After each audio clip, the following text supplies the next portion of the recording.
allons maintenant traiter des permutations et voir un petit peu comment distinguer les cas où il y a de l'ordre de ceux où il n'y en a pas. Donc par exemple, dans cet exercice 1, on vous demande clairement de combien de façons 5 enfants pourraient-ils s'asseoir sur un banc qui comporte 5 places. Donc là, la notion d'ordre est bien présente. Vous allez classer les enfants selon différents critères sur ce banc. Et on vous demande de combien de façons ils auraient pu éventuellement s'asseoir. Il n'y aura pas de répétition, puisque une fois que l'enfant est placé, il ne peut pas se placer à un deuxième endroit. Et je n'utilise pas tous les... et j'utilise tous les enfants, puisque il y a 5 places et que j'en ai 5 à ma disposition. Donc quand il y a de l'ordre, que j'utilise tout mais qu'il n'y a pas de répétition, on parle de permutation simple de 5 éléments.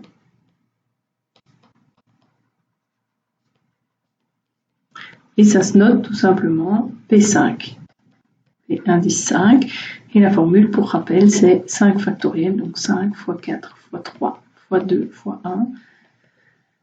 5 fois 4, ça fait 20 fois 3, 120 fois 60 fois 2, 120. Donc il y a 120 façons d'installer ces 5 enfants.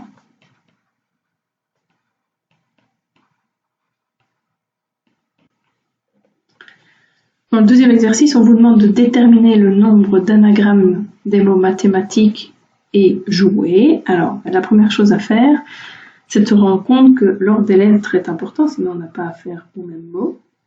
Répétition, mais ça va dépendre des cas. Dans mathématiques, on voit qu'il y a la répétition du A, du M, la répétition du T. Il n'y a pas le H, mais par contre, si on le considère comme ça, on a aussi répétition du E.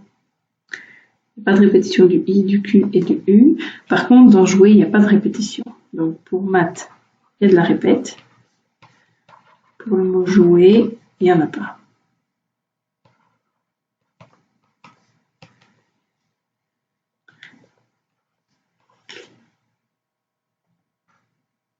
Et est-ce que j'utilise toutes les lettres? Eh bien oui, puisque c'est avec toutes les lettres du mot mathématique que je dois réécrire de nouveaux mots. Pareil pour toutes les lettres du mot jouer. Donc je vais les distinguer A et B. Dans le cas numéro A, mathématiques comporte 2, 3, 4, 5, 6, 7, 8, 9, 10, 11, 12, 13 lettres. Donc c'est une permutation de 13 lettres à diviser par une permutation des deux M, une permutation des deux A, une permutation des deux T et une permutation des deux E. Donc divisé par P2 fois P2 fois P2 fois P2. Ce qui donne 13 factoriels sur 2 factoriels fois 2 factoriels fois 2 factoriels fois 2 factoriels. Et ceci donne pas moins de 389 188 800 anagrammes du mot mathématique. Dans le cas numéro B, là c'est beaucoup plus simple, il n'y a pas de répétition, donc c'est tout simplement une permutation des 5 lettres du mot jouer, donc 5 factoriels, on vient de le calculer au-dessus, ça fait 120 anagrammes du mot jouer. Exercice 3 de cette même série d'exercices. On vous dit que dans une école, un professeur va chercher chaque matin sa classe de 17 élèves en rang et les élèves s'arrangent pour ne jamais être dans le même ordre. Combien de possibilités existe-t-il? Alors ici, on n'a pas précisé des rangs 2 parce qu'il s'agit en réalité de file indienne. Eh bien, tout simplement, comme il possède 17 élèves dans sa classe, on fait une permutation des 17 puisque l'ordre est important. On dit qu'ils ne se mettent jamais dans le même ordre, donc on regarde de combien de façons ils peuvent se ranger. On les utilise tous, évidemment. Il faut que cette classe soit au complet, idéalement. Et il n'y a pas de répétition. Une fois qu'un enfant est placé dans la file, il ne bouge pas. Donc ça fait 17 factoriels, ce qui fait pas moins de 3,55, 68, 74, 281, si on prend toutes les décimales, fois 10 exposant 14 files possibles. Là, vous pouvez laisser le chiffre écrit sous cette forme sans souci. Et concernant le dernier exercice de cette fiche, donc on vous dit que dans un groupe, il y a 7 Belges, 5 Français, 3 Luxembourgeois. De combien de manières est-ce qu'on peut les placer sur une ligne? S'ils peuvent se placer comme ils veulent. Bon, s'ils peuvent se placer comme ils veulent, il y a clairement de l'ordre, il n'y aura pas de répétition, mais je dois les utiliser tous. Si les luxembourgeois veulent rester groupés, là ce sera un petit peu différent, on va l'aborder dans un deuxième temps. Et donc pour le cas numéro A, c'est relativement simple puisque je dois tout simplement faire une permutation de toutes les personnes disponibles, c'est-à-dire 7 plus 5 plus 3, ça fait 15. Donc on fait une permutation de 15 personnes. Ça fait en gros 1, puis 307 milliards, 674 millions, 368 000.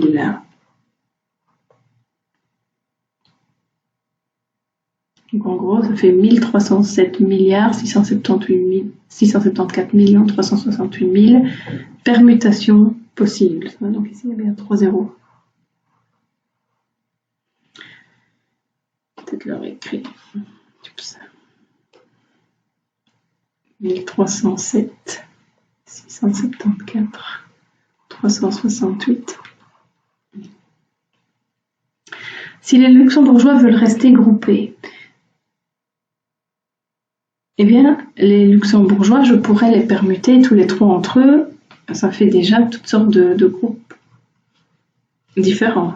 Donc, ils sont au nombre de 3. Je vais les appeler L1, L2, L3. Ils peuvent rester groupés au tout début. Et puis, je mets les 12 autres. Donc, les Belges et les Français, n'importe comment. Ou je pourrais très bien mettre un autre, mes 3 luxembourgeois, et puis 11 autres. Ou alors mettre un belge et un français, 2 belges, que sais-je, mes 3 luxembourgeois, et puis les 10 autres. Bref, il y a plein de façons de faire. Donc, je dois prendre en compte le fait que je peux les permuter, ces luxembourgeois entre eux. Là, je peux les permuter par 3. Donc, j'ai une permutation de 3 pour la permutation des 3 luxembourgeois. Les 12 autres en question, je peux encore les permuter entre eux. Voilà. Alors, seulement, je peux les permuter entre eux alors qu'ils sont tous les 12 à droite des luxembourgeois, ou que j'ai un belge, un français, 3 luxembourgeois, et puis 11 belges et français mélangés, ou un belge, un français, 2 belges, et 3 luxembourgeois, puis les 10 autres mélangés. Donc, je peux remélanger les 12 belges et les français ensemble. Mais j'ai encore toute une série de cas de figure, puisque j'ai dit tout à l'heure, je peux soit mettre les 3 luxembourgeois puis les 12 autres, ou un belge, un français et les 3 luxembourgeois, ou 2, puis évidemment je pourrais très bien continuer. 3 belges et français, mes 3 luxembourgeois, puis 9 autres. Enfin bref, vous avez compris le principe.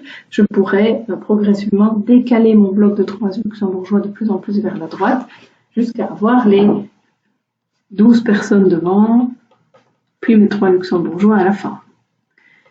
Et ça fait pas moins de 13 cas de figure, puisque soit j'ai le bloc de 3 au tout début, soit j'en ajoute 1, soit j'en ajoute 2, 3, 4, jusqu'à 12. Donc tout cela, je dois encore le multiplier par 13, puisque j'ai 13 configurations possibles. Et le résultat de cette énorme multiplication, ça fait 37 milliards, 362 millions, 124 800, je vais encore manquer d'un petit peu de place, 800 permutations possibles pour placer les trois luxembourgeois les uns à côté des autres. Ça réduit quand même fortement le nombre de possibilités par rapport évidemment aux 1307 milliards 674 millions 368 000 juste au-dessus.